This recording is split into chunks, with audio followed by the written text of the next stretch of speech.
Bonsoir à toutes et à tous, bienvenue sur Monaco Info à l'occasion de votre 19h. Tout de suite, le sommaire. La journée internationale des droits des femmes se tiendra demain en Principauté. L'occasion de lever le voile sur l'égalité homme-femme dans d'autres pays. Notre invitée sera Louise Cordeau, la présidente du Conseil du statut de la femme au Québec. Nous irons également écouter les répétitions des Carabiniers du Prince alors qu'ils s'apprêtent à donner un concert de gala exceptionnel ce soir au Grimaldi Forum. Et puis nous nous rendrons en Californie pour retrouver notre correspondante permanente. Alexandra Pani a suivi les danseurs des ballets de Monte-Carlo à l'occasion de leur tournée américaine. Ce jeudi 7 mars est la journée mondiale contre l'endométriose. Diagnostic, impact sur le quotidien, tabou. Delphine Traoré souffre de cette maladie et elle témoignera dans ce journal. Écologique mais surtout économique, le marché de la seconde main est en plein essor depuis plusieurs années. Nous sommes allés voir ce qu'il en était à Monaco.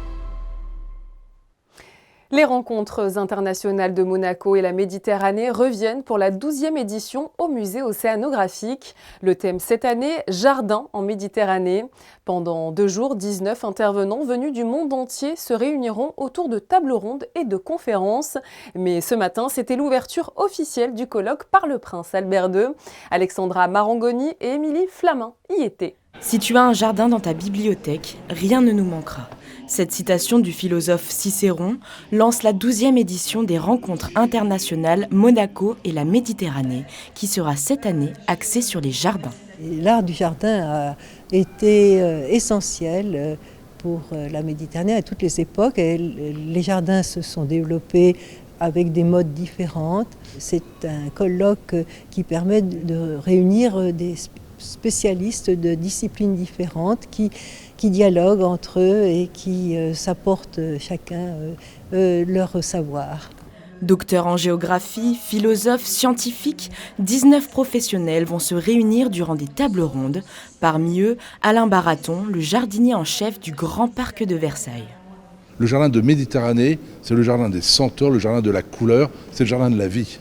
Le jardin aujourd'hui, dans la ville, dans la principauté, partout dans le monde, est peut-être même l'endroit qu'il faut observer en détail pour constater les dérèglements climatiques. Le jardin, c'est une parcelle de nature, une parcelle de la planète que l'on a à disposition et sur laquelle on peut observer tout ce qui va ou tout ce qui ne va pas. Donc le jardin a une importance capitale. Je dis que les jardiniers sont souvent des sentinelles de l'environnement. Le jardin lui-même permet d'apprendre aux enfants à respecter la nature, mais à regarder comment elle vit pour mieux la protéger et comment faire d'ailleurs pour mieux la préserver des catastrophes qui nous attendent si on ne réagit pas plus vite.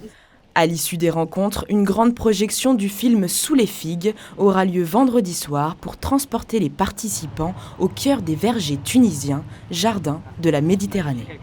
Demain, le 8 mars, de nombreux événements auront lieu en Principauté dans le cadre de la Journée internationale des droits des femmes. Parmi eux, une conférence sur l'égalité entre les hommes et les femmes au Québec. Dans cet État canadien, les femmes et les hommes sont égaux aux yeux de la loi. Cependant, malgré cette égalité de droits garantis, de grandes différences persistent. Pour nous en parler ce soir, nous sommes avec la présidente du Conseil du statut de la femme au Québec. Bonsoir à vous, Louise Cordeau. Bonsoir. On va rentrer tout de suite dans le vif du sujet. Peut-on parler de modèle québécois en matière d'égalité? Je ne sais pas si on peut parler de modèle, mais on peut parler d'une société qui, depuis plus de 50 ans, fait en sorte que les enjeux d'égalité et que les valeurs d'égalité soient au cœur de ses actions. La conférence que vous allez animer à l'occasion de la Journée de la femme va revenir sur 50 ans d'avancées au Québec et d'enjeux persistants. Est-ce que vous pouvez nous en dire plus? En fait, le Conseil du statut de la femme est un conseil de recherche, un conseiller d'État sur les enjeux d'égalité pour le gouvernement du Québec et a aussi comme responsabilité d'informer la population sur les enjeux d'égalité. Et à travers ces 50 années d'existence du Conseil du statut de la femme, plusieurs travaux ont été faits, plusieurs recherches ont été faites et qui ont permis d'accompagner les pouvoirs publics. Et les 50 ans d'avancées et d'enjeux font en sorte qu'on regarde d'où on est parti, qu'est-ce que nous avons réalisé aussi en termes de législation, de politique publique. Quels sont les enjeux persistants? Parce qu'on se le dira franchement, il existe encore beaucoup d'enjeux en matière d'égalité. L'égalité des sexes est pourtant une valeur fondamentale de la société québécoise. C'est inscrit concrètement dans la loi. Dans les faits, est-ce que c'est toujours bien le cas? On le sait, pas vraiment. L'égalité, c'est inscrit dans notre charte. L'égalité, c'est non négociable au Québec, mais même si nous avons la conviction que les valeurs d'égalité doivent s'appliquer dans toutes les sphères de notre société, il reste encore du chemin à parcourir. Certains enjeux se sont aplanis avec les années, à la fois par l'évolution des mentalités, à la fois par la réalité aussi de la société québécoise et par les politiques publiques qui ont été adoptées au cours de toutes ces années. Du chemin reste encore à parcourir, notamment, on déplore encore beaucoup de violences que subissent les Québécoises au quotidien. Tout à fait. Les violences faites aux femmes sont des enjeux qui sont persistants, qui, depuis les dernières années où il y a eu des mouvements de dénonciation, les avancées qui ont été faites en matière de violence, si on peut parler d'avancées, là, je le mets entre guillemets, c'est d'être capable de la nommer, cette violence, d'être capable de le dire, d'être capable aussi, comme société, de refuser cette violence et d'agir auprès des victimes. Et je pense que c'est déjà un grand pas. Ce n'est pas la résolution des problèmes, mais c'est quand même un élément majeur que d'être capable de nommer ces violences qui sont nombreuses parce que on parle de violences physiques, mais on peut aussi parler de violences de nature économique, de nature psychologique. Elles sont nombreuses, les formes de violence. Parmi les points où il nécessite tout de même encore une avancée, il y a le poids de la charge mentale. On en parle beaucoup dans nos sociétés actuelles, mais c'est clairement du concret, ça. Oui, la charge mentale est encore existante, malgré le fait que les femmes ont pris beaucoup d'espace et de façon très correcte dans le marché du travail et fort heureusement. Et au Québec, nous avons un régime qu'on appelle le régime québécois d'assurance parentale qui favorise la place des pères dès la naissance de l'enfant. Des semaines de congé parental leur sont exclusivement réservées. Donc, on souhaite aussi l'engagement des pères dès la naissance de l'enfant qui fait en sorte que l'attachement du père envers l'enfant, lorsqu'il reste près de l'enfant dès sa naissance, a un impact à long terme. Mais il reste que la charge mentale est encore beaucoup assumée par les femmes dans le couple. Sur quel autre secteur peut-être votre pays doit encore évoluer en matière d'égalité, Madame Cordeau? Bien, il y a plusieurs secteurs. Malgré notre loi sur l'équité salariale, il y a encore un écart salarial entre les hommes et les femmes. Et récemment, nous avons déposé un avis sur les enjeux d'intelligence artificielle qui ne touchent pas que le Québec, mais actuellement, l'intelligence artificielle avec les algorithmes qui les constituent font en sorte de refaire en sorte que des enjeux d'égalité qu'on avait presque réglés se reproduisent à travers certains algorithmes et à travers certaines utilisation de l'intelligence artificielle. Alors, on est préoccupé par cet enjeu actuellement. Vous en avez déjà parlé, mais c'est vraiment l'évolution des mentalités qui permettra un jour d'atteindre une égalité totale entre les femmes et les hommes. Et ça passe forcément par des journées comme celle de demain. Et oui, et l'évolution des mentalités, puis je me permettrais de dire aussi l'éducation que l'on fait à nos jeunes garçons et à nos jeunes filles. Parce qu'en fait, l'évolution des mentalités fait en sorte que, oui, notre société se transforme, mais ce sont les générations de demain qui vont grandement contribuer à poursuivre la transformation de cette société. Merci beaucoup à vous, Louise Cordeau, de nous avoir accordé cet entretien alors que vous serez, je le rappelle, demain en conférence à Monaco dans le cadre de la Journée mondiale des droits des femmes. C'est un plaisir, merci. Ce soir, c'est le grand soir. L'Orchestre des Carabiniers du Prince se produit pour un gala qui promet un beau programme. L'entrée est gratuite et libre de dons qui seront reversés au profit de la Fondation Princesse Charlène. Un concert organisé à l'occasion de la sortie du double album de l'orchestre. Immersion dans les coulisses avec Alban Gingembre et Hugo Comassa. Aujourd'hui, on fait les choses bien. Encore 3 minutes, vous chauffez, vous vous accordez. Il leur reste quelques heures pour répéter avant de se produire devant une salle comble, le regard attentif sur les gestes du chef d'orchestre. Et c'est parti.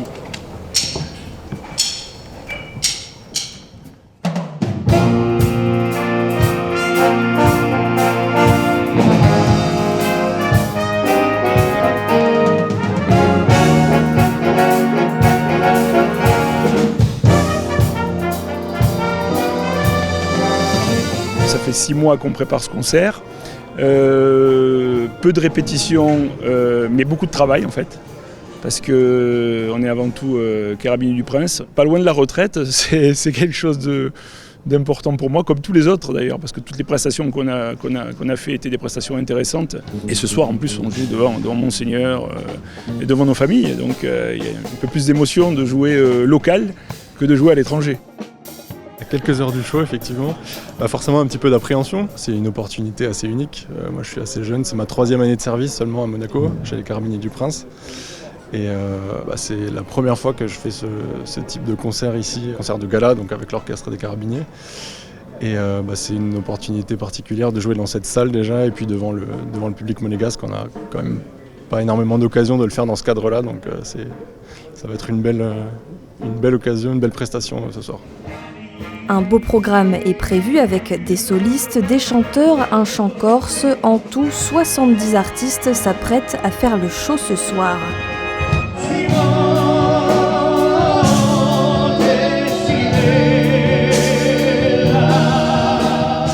Le morceau qui me touche un peu plus particulièrement, c'est le premier morceau qui est un petit peu à part du programme, qui s'appelle Piccolacita et qui sera ce soir en création mondiale, en petite formation. C'est un morceau qui est un petit peu à part, qu'on va interpréter en sextet et qui est un hommage au Prince Régnier III. Il y a un morceau très enjoué qui est Chat noir, chat blanc, musique de l'Est en fait. Et c'est un morceau sur lequel effectivement on se lâche un peu, il y a des cris, des sifflets, comme ça se passe chez eux quand ils produisent ce genre de morceaux.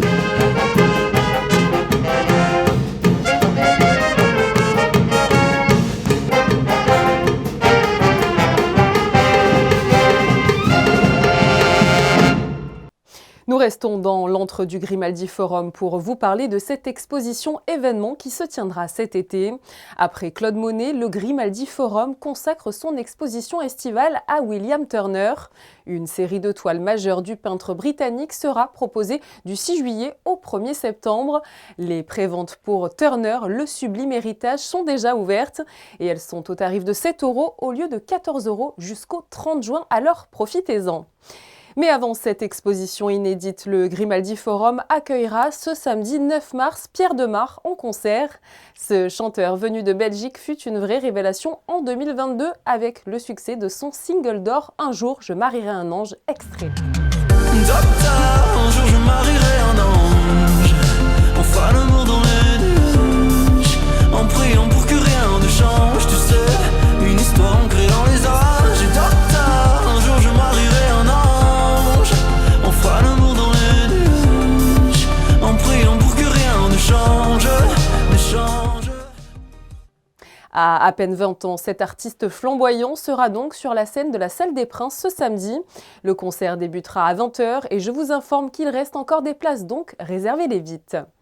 On part à présent sur la côte ouest des États-Unis pour retrouver Alexandra Pani. Après nous avoir fait un point sur les primaires américaines hier, vous nous emmenez aujourd'hui dans un tout autre univers avec la compagnie des ballets de Monte-Carlo. Bonsoir à vous. Oui, changement de décor, c'est à Costa Mesa plus précisément que je me trouve en compagnie de nos danseurs monégasques à l'occasion de leur tournée américaine. Et pour le premier épisode, je vous propose de suivre avec eux la classe, moment indispensable pour les danseurs.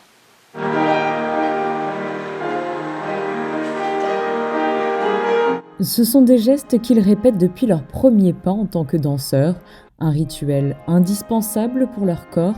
La classe fait partie du quotidien obligatoire de chaque danseur professionnel. It's something that dancers do every single day. It's like medicine or like a meal. They need to do it before any rehearsals or performances. And it just keeps the body healthy and maintained for classical ballet. If you don't do it, I mean, if you're young, maybe you can get away with it, but you can really hurt yourself and yeah, it's not good for longevity of a career. Un moment personnel aussi pour le danseur qui lui permet d'évaluer chaque jour l'état de son corps. C'est une étape très importante pour nous en tant que danseurs parce que c'est un moment assez personnel où déjà on peut s'échauffer, s'auto-corriger et surtout sans cette étape-là, on ne peut pas commencer les répétitions, aller sur scène parce que c'est notre corps et notre instrument, donc il faut le préparer correctement. Et voilà, c'est un moment, pour moi personnellement, c'est un moment très, très intime, très personnel parce que je peux me concentrer sur des choses dont j'ai envie d'améliorer, de corriger. Et chaque jour est différent, donc on s'adapte en fonction de notre corps. Un vocabulaire spécifique et des étapes à respecter. A famous one that I think everyone knows is a plie. And so we start very slowly warming up the body, pliés and then tendu, and then the leg eventually gets higher and higher, and the hips get warmer, and the upper body gets more free, and then we come into center. So that's at bar. So we're holding on to something. And then we come into the center and we start to do things without help, and we start to go slow. And then very simple exercises until we go bigger, bigger, bigger to turning. And then at the very end, a grand allegro jumping. Le corps des danseurs est ensuite prêt pour les répétitions. En tournée actuellement à Costa Mesa, c'est un ballet exigeant qu'a choisi Jean-Christophe Maillot de proposer. Le public américain aura le plaisir de découvrir la création originale Coppelia, créée en 2019. Alexandra, merci. On vous retrouvera justement samedi avec cette représentation américaine de Coppelia. Chaque année, la journée mondiale contre l'endométriose qui a lieu le 7 mars brise le silence autour d'une maladie méconnue qui touche pourtant 10% des femmes en âge de procréer. Ce soir, notre invitée est Delphine Traoré. Elle est atteinte d'endométriose. Bonsoir à vous. Bonsoir. Merci d'être à nos côtés pour témoigner à propos de l'endométriose, maladie invisible, longtemps ignorée. Expliquez-nous de quoi souffrent les femmes qui en sont atteintes. Alors l'endométriose a pour symptôme des règles douloureuses. C'est un symptôme assez commun et assez connu au final lorsqu'on essaie d'expliquer un peu la maladie, mais elle revêt aussi d'autres dimensions, à savoir des douleurs qui sont chroniques au niveau urinaire, au niveau digestif. Et elles peuvent vraiment vous enfermer au quotidien lorsque vous en souffrez. C'est une maladie fréquente qui touche en France notamment 1,5 à 2,5 millions de femmes et qui a finalement de lourdes répercussions dans la vie quotidienne. Expliquez-nous un petit peu à quoi ressemble le quotidien d'une femme atteinte de l'endométriose. Le quotidien, en tout cas me concernant, si ça peut donner un exemple de ce à quoi ça ressemble. Lorsque je suis en crise d'endométriose, je ne peux pas me lever du lit, y compris pour uriner. Il me faut un pot de chambre. Voilà, on va dire les choses telles qu'elles sont. Et les douleurs sont telles que parfois elles vont jusqu'à l'évanouissement. Et ça peut durer selon les périodes, selon les mois, entre 2 ou 3 jours ou une semaine, voire 10 jours. On va parler dans quelques instants du fait que vous avez réussi, malgré l'endométriose, à avoir un enfant, mais il y a également des difficultés d'ordre sexuel. Oui, tout à fait, qu'on appelle des dyspareunies, des douleurs lors des rapports sexuels. À savoir que, par exemple, moi, c'est grâce, à cause de ces douleurs lors des rapports sexuels qu'on a pu me diagnostiquer il y a maintenant 13-14 ans, puisque les rapports sexuels peuvent être douloureux, quelles que soient d'ailleurs les positions. Et ce sont des douleurs dont on parle assez peu, puisqu'elles sont assez embarrassantes pour les femmes, mais elles sont assez fréquentes, oui, tout à fait, les douleurs lors des rapports sexuels. Les conséquences également de l'endométriose, c'est la difficulté d'avoir un enfant. De votre côté, vous êtes bien devenue maman, Delphine? Oui, tout à fait. Je suis devenue maman, mais pas facilement. C'est pas le cas de toutes les femmes atteintes d'endométriose, et heureusement. Certaines n'ont pas forcément de difficultés à procréer. En revanche, moi, il a fallu bien 2 ans avant que je réussisse à tomber enceinte. Et j'ai dû me faire opérer une première fois pour pouvoir avoir cette première grossesse qui sera d'ailleurs la seule et unique me concernant. En moyenne, je crois qu'il faut 7 ans pour que la maladie soit diagnostiquée. Pourquoi autant de temps ? Pourquoi autant de temps ? Puisque je pense que c'est une maladie féminine qui touche les femmes, une maladie gynécologique pour laquelle il est difficile d'aborder les choses, les douleurs qui sont en général intimes, Parce que jusqu'à même, je crois, janvier 2020, l'endométriose était une maladie qui n'était même pas au programme de la médecine. Donc les étudiants en médecine ne connaissaient pas la maladie, y compris les gynécologues qui en avaient entendu parler, mais de manière assez vague. C'est une maladie encore très méconnue, qui souffre de gros retards au niveau de la recherche. Et effectivement, moi, me concernant, par exemple, lorsque j'ai compris que quelque chose n'allait pas, que les douleurs que j'avais liées aux règles, mais qui étaient aussi des douleurs urinaires et des douleurs digestives n'étaient pas normales, j'ai consulté plus d'une dizaine de gynécologues en 2 ans et aucun ne m'a dit qu'il pouvait y avoir un problème d'ordre pathologique. Et si finalement, une deuxième fois où je reconsulte le mois d'après le même gynécologue, qu'on me dit, écoutez, pour vous débloquer un petit peu, vous rassurer, on va vous prescrire une petite échographie qui vous montrera qu'il n'y a rien, que vous allez bien, et certainement que dans la tête, ça fera en sorte que vous irez mieux, en sachant que vous n'avez rien, et en fait, je n'avais pas rien. Il y a une forme de mépris un petit peu, Delphine, si je comprends bien, autour de cette maladie. Moi, j'ai tendance à penser que si l'endométriose était une maladie qui touchait les hommes comme les femmes, je suis convaincue que la science s'y intéresserait bien plus et qu'en tout cas, on en saurait beaucoup plus à l'heure actuelle. D'autant pour ne plus souffrir, vous avez subi, je crois, une ablation totale de l'utérus. C'est la seule solution face à l'endométriose ? Non, pas du tout. En plus, moi, cette ablation de l'utérus, cette hystérectomie, elle était liée à une particularité, à savoir que lorsque j'ai eu ma fille, s'est développée ce qu'on appelle la petite sœur de l'endométriose, c'est l'adénomiose. Il s'agit de l'endométriose interne au muscle de l'utérus, qui faisait que j'étais en hémorragie une vingtaine de jours sur 30 pendant plusieurs années. Et pour stopper ces saignements très importants et ces douleurs et ce handicap presque permanent au final, effectivement, il n'y avait que l'hystérectomie puisque les traitements hormonaux n'étaient pas efficaces sur moi. Mais il faut préciser que l'hystérectomie ne guérit pas de l'endométriose. Et donc, d'ailleurs, je suis en récidive à l'heure actuelle malgré l'hystérectomie en 2020. Comment vous faites pour essayer d'aller mieux, Delphine ? Alors, il y a les antidouleurs. Il n'y a pas vraiment de traitement spécifique à l'endométriose. On n'a pas encore trouvé de vraies solutions médicamenteuses. Il existe des solutions, des traitements, enfin, on va dire des médicaments qui peuvent soulager certaines femmes qui sont des médicaments, des traitements hormonaux, à savoir la pilule en continu, progestative, ou encore la ménopause artificielle. C'est du décapeptyl en injection pour 1 mois ou 3 mois. Seulement, il y a aussi énormément d'effets secondaires liés à cela. Et on n'a pas forcément la garantie que ça ait un impact sur les symptômes et que ça soulage. Moi, ça n'avait pas été le cas. On a fait plusieurs tentatives avant justement de se résoudre au geste beaucoup plus radical qui était l'hystérectomie. Merci beaucoup à vous, Delphine Traoré, pour votre témoignage. Je vous en prie. Merci à vous. Et pour sensibiliser les jeunes à cette maladie, un rendez-vous se tiendra le mardi 12 mars à 18h au lycée Régnier 3. Le centre hospitalier Princesse Grace et la direction de l'éducation nationale de la jeunesse et des sports organisent une conférence à destination des jeunes filles de la principauté et de leur mère. Sur place, le docteur Guillaume Doucet évoquera l'endométriose, les symptômes et les traitements de cette maladie. Ce soir, nous vous proposons un focus sur le marché de l'occasion. En 2023, il représentait 7 millions d'euros en France et 105 milliards d'euros dans le monde entier. Un essor qui se confirme également en principauté. Alors comment expliquer le succès de la seconde main et qui en sont les acteurs à Monaco ? Reportage de Théo Schumer, Alexandra Marangoni et Thomas Deus. Vendre et acheter des vêtements ou des objets déjà utilisés, c'est aujourd'hui tendance dans le monde entier. Et Monaco n'y fait pas exception. Bien que symbole de faste et de glamour, la principauté n'est pas réservée qu'à la première main. Le luxe peut aussi s'acheter d'occasion, comme au dressing, tenu par Hélène depuis près de 25 ans.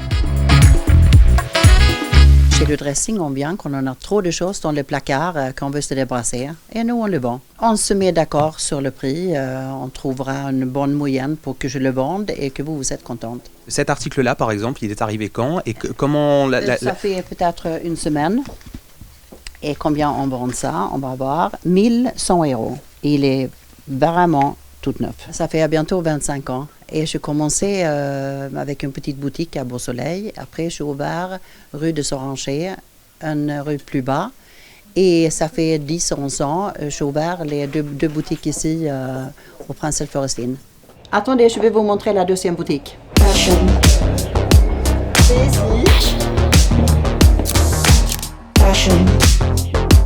Voici la deuxième boutique avec beaucoup de sacs Valentino, Gucci, Prada, Christian Dior et beaucoup de vêtements.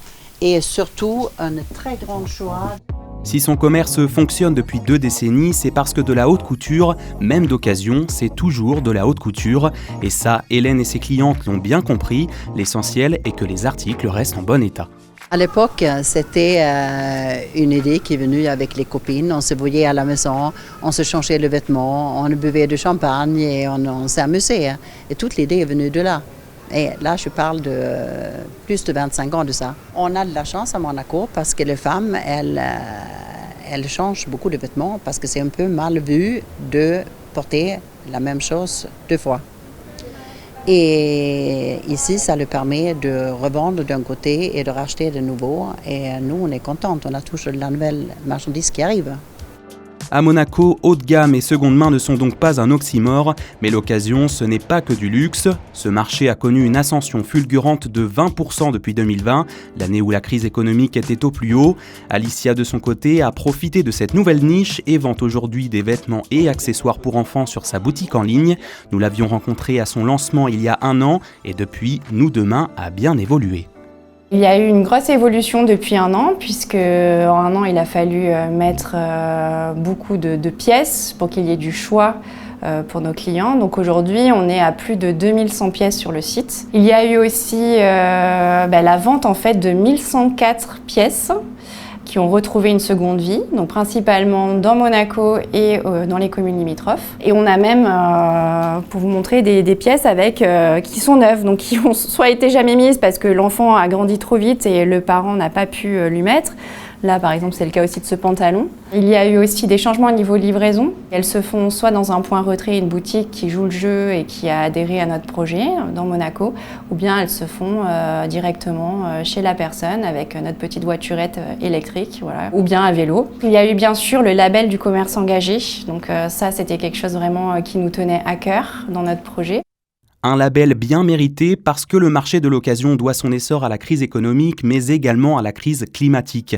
La prise de conscience écologique a poussé les ménages à acheter moins et moins cher, mais plus éthique et plus durable. Et avec sa boutique, Alicia a coché toutes ces cases. On sait très bien que tout ce qui est déjà dans la mode, c'est un impact carbone, un impact environnemental vraiment désastreux.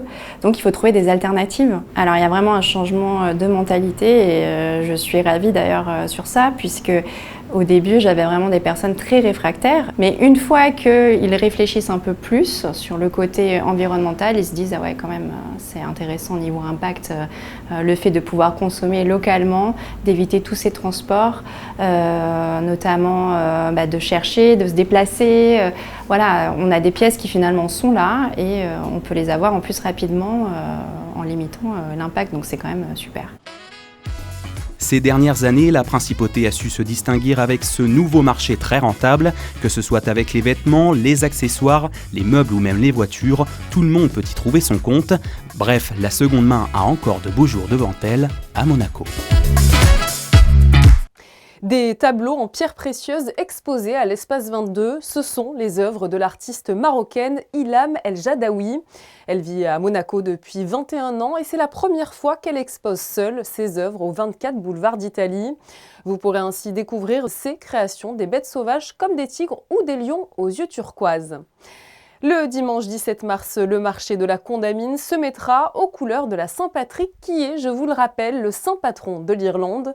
À partir de midi, des décorations aux couleurs irlandaises, ambiance musicale, plats et danses traditionnelles seront proposées. Une journée qui s'annonce d'ores et déjà festive. Je vous rappelle que l'accès y est libre et gratuit. Je vous propose à présent de retrouver Alban Gingembre pour vos prévisions météo. Bonsoir Alban, alors du soleil est-il prévu ce vendredi ? Bonsoir Julia, bonsoir à tous. Du soleil, oui, mais qui va se couvrir progressivement. De fortes rafales sont prévues pouvant atteindre les 60 km/h et de la pluie est attendue en fin d'après-midi. Et en ce vendredi 8 mars, nous fêterons les Apollonia. Demain, le 8 mars, vous le savez, on vous en a longuement parlé, sera la Journée internationale des droits des femmes. Et à cette occasion, nous avons voulu rendre hommage aux femmes qui travaillent à la direction de la communication du gouvernement. Notre photographe Frédéric Nébinger vous fait découvrir leur visage. Entre détermination et passion, ce sont elles qui animent et font vivre Monaco Info. C'est la fin de ce journal, très heureuse d'avoir pu être à vos côtés pour vous présenter toutes les actualités de la Principauté. Je vous dis à très vite et je vous souhaite de passer une très bonne soirée sur Monaco Info.